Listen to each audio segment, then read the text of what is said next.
Assalamualaikum warahmatullahi wabarakatuh. Perkenalkan, nama saya Sally Pramadani, NIM E 2019-2260. Di sini saya dari kelompok 8 akan mempresentasikan materi tentang kependudukan dan tenaga kerja. Yang pertama, saya akan membahas tentang tingkat pertumbuhan penduduk serta dampak perkembangan ekonomi.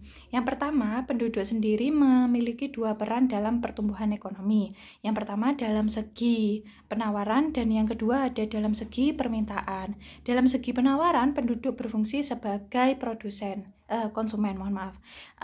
Dalam segi permintaan, penduduk berfungsi sebagai produsen. Nah, dalam perkembangan pertumbuhan penduduk sendiri memiliki dampak positif bagi pembangunan. Yang pertama, meningkatkan pendapatan real per kapita suatu negara. Yang kedua, kemajuan daya beli dan bertambahnya produktivitas tenaga kerja.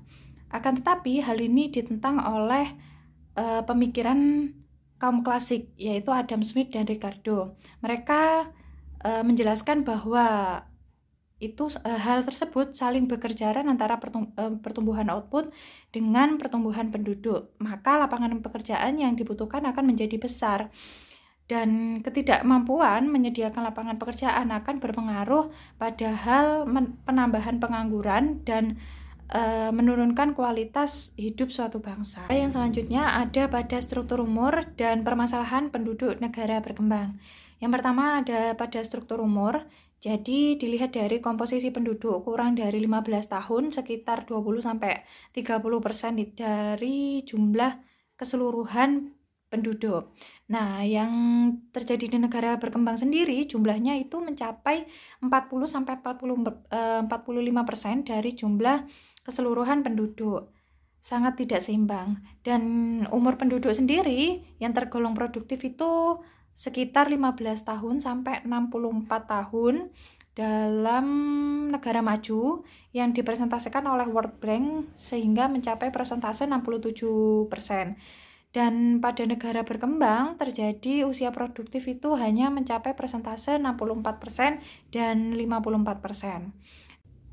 Ya, yang selanjutnya ada pada permasalahan penduduk di negara berkembang. Yang pertama ada dari laju pertumbuhan penduduk yang cukup tinggi yang terjadi di negara-negara berkembang, yaitu laju pertumbuhan penduduk tingkat kelahiran dari seseorang itu tidak dibatasi. Jadi setiap orang per kepala keluarga itu bisa memiliki anak hingga 5 lebih ataupun tidak dibatasi oleh pemerintah.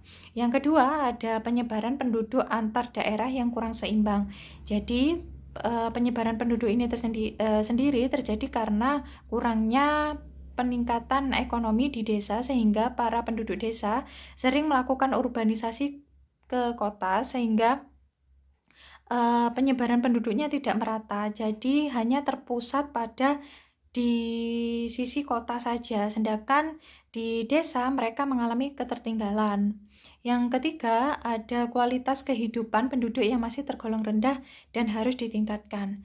Nah, di sini kualitas kehidupan penduduk sendiri hanya terfokus pada penduduk yang mengalami tingkat pendidikan dan tingkat hasil pangan ataupun pendapatannya yang tinggi, sehingga pemerintah hanya lebih condong terhadap penduduk yang notabene mereka memiliki pendapatan yang lebih tinggi, sehingga seperti di desa ataupun di pulau-pulau di kota yang tidak terjangkau oleh pemerintah itu sendiri mengalami tingkat pendidikan maupun pangan yang rendah, sehingga dalam kualitas kehidupannya untuk menyambung kehidupannya sehari-hari mereka masih terbilang kurang.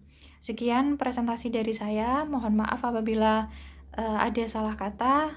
Selebihnya terima kasih. Wassalamualaikum warahmatullahi wabarakatuh.